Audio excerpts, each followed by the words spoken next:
What if I told you that you could solve all of your traffic problems in just 7 steps? My name is Liam Turnbull, CEO here at TDM, and in the last 5 years, we've grown over 100 creators to the top 0.1%. And today, we're going to have a look at the 7 tips to succeed as an OnlyFans creator.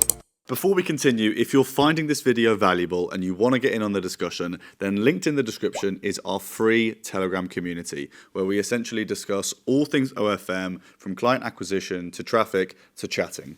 Don't miss out on the opportunity. Back to the video. Tip number 1, you guessed it, is branding. It's making sure that you stick out from the crowd, and I beat on about it in literally every single video for a reason. When we look at creators that have dominated the platform in recent years, like Jellybean or like Bonnie Blue, the first thing that you think about is their content. When I reference these creators on the phone or amongst people that I'm talking to, I'll say, have you heard of Jellybean? They go, oh, I'm not sure.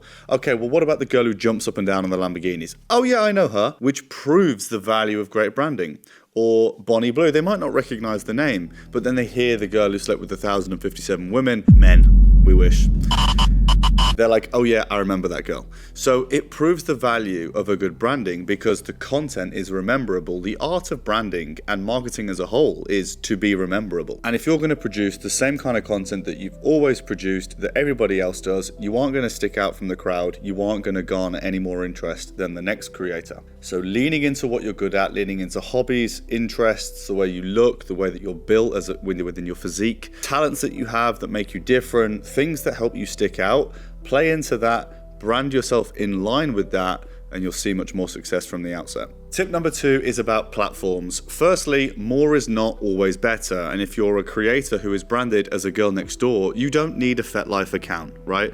It is important to remember that the vast majority of your traffic is going to come from most likely X, Instagram and Reddit, right? That's the core 3 for most creators. Now, of course, there are exceptions to the rule, but you don't always need to be the exception. In fact, most of the biggest creators on the platform just do the basics incredibly well, and that's true for our biggest creators here at TDM. Those that pave the way for earnings and breaking records here at the agency are typically those that just have the best content on the basic platforms. So don't think that more is better. Lean into the platforms that make sense for your type of content and just focus on getting them right. Tip number 3 is personality. The long and short of it is actually show some. The amount of creators that are producing the same boring, forced content is beyond me, and the success that they see typically tends to correlate. The more you get your personality across, the more people will be able to invest into you, enjoy your content, have something to talk to you about, have more intrigue and curiosity spiked to where they will follow through the funnel and have that conversation with you.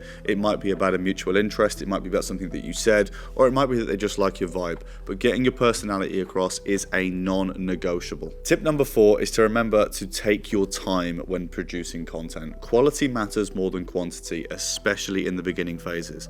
There are literally millions of creators that are posting daily on these platforms and not seeing success. So we know that that's not the main mover here. We know that that's not what's going to determine your success. But in most cases, those that produce fantastic quality content receive fantastic results. So getting out there and spending more time per video to make sure that you really deliver the best you possibly can is absolutely worth it. If you're doing a content day, I'd sooner you get 3 or 4 quality reels than 30 to 40 standard typical reels that aren't going to perform. If you're going out into public, wait for the right video. If you're filming something that you've rehearsed, get it right. Keep going until you are happy. If you're taking pictures, think about the way that the audience will engage. Really spend the time not just on taking the content and actually editing it, but also mapping out in advance the psychology behind it. How will people engage with it? How should we set the scene up? What does the shot look like? Where do we set the angle up from? What does the lighting look like? All of these kind of things genuinely matter and are absolutely worth your time. Tip number 5 is to remember that simplicity drives action, and this must be reflected within your funnel. The amount of creators I see just throwing everything into the funnel for the sake of it really frustrates me, because I mean nobody, when I say nobody, is going to click on that Fashion Nova discount and change your life. So just get it out of here and let's focus on building a simple unidirectional funnel that actually serves a purpose. If people are given loads of different options, they often end up clicking none at all and coming off it. If they're given one clear decision, they tend to just follow it because they don't have to think. And you're going to get people where you want to get them if they don't have that choice.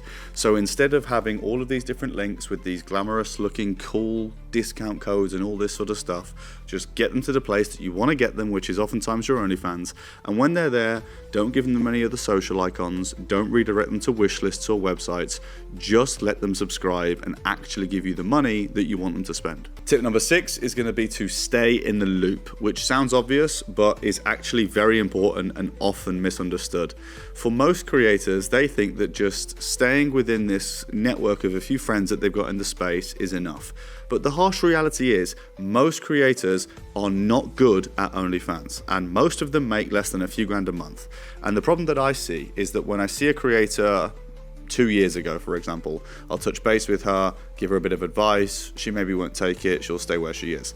I fast forward a couple of years, she's still producing the same kind of content. When I ask her about, hey, have you seen any of these creators, have you seen this trend, they just haven't even seen it. They don't even know what's going on. I've spoken to creators in the past that didn't see the breastfeeding trend, that don't know who Sophie Rain is, that haven't seen the uptrend in more fetish-based stuff, trans, femboy, goth, gamer, e-girl, etc. I sort of sit there like, what are you doing then? How are you expecting to grow a huge OnlyFans page if you haven't even kept in the loop and seen what's actually doing well?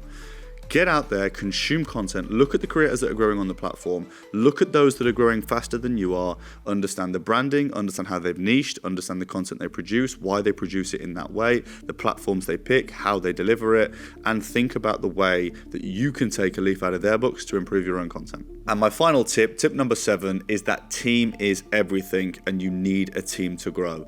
There are no creators at the top of the platform that are individuals who work by themselves. Now, I'm not saying you need an agency. I'm saying you need a team. Whether you want to sign with an agency that can do it all for you, or whether you want to go through the process of hiring your own team, is up to you. There's pros and cons to both. Having your own team will be cheaper, but will bring you way more headache. Having an agency will be more expensive, but it will be a relatively seamless process. If you're going to pick a team, don't settle for anything less than perfect. Again, that goes for your own team, that goes for agencies. Hire slow, fire fast, know what you want, or go into a conversation with an agency with clear deliverables on what you expect and what you will give in return.